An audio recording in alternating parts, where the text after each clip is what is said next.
আরে কি ব্যাপার, রাজুর বাবা আবার কার সাথে কথা বলতেছে? কার সাথে কথা বলতেছো? আরে না না, তেমন কিছু না। তেমন কিছু না মানে এভাবে চলে যাচ্ছে কেন?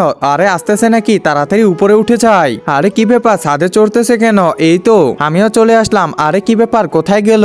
আরে ওইখানে তো কথা বলতেছে। হ্যাঁ জান, বলো তুমি ভালো আছো?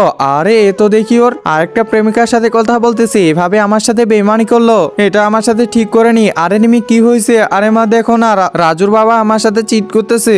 আরে কান্না করিস না, কান্না করিস না। আচ্ছা ঠিক আছে, তুমি ভালো থাকো। আচ্ছা টাটা। এখন তাড়াতাড়ি করে নিচে চলে যাই। আরে কি ব্যাপার, কেউ মনে হয় কথা বলতেছে। দেখি তো কে কথা বলতেছে। হ্যাঁ জান, আমরা অবশ্যই দেখা করবো। একজন মা কতটা আপন হয়ে থাকে, যার মানেই তাকে জিজ্ঞাসা করে দেখো। তো দেখা যাক বন্ধুরা, এই মায়ের জন্য কে ভিডিওটিতে লাইক এন্ড সাবস্ক্রাইব করে। আর যারা মাকে ভালোবাসো না, তারা ভিডিওটি থেকে দূরে থাকো।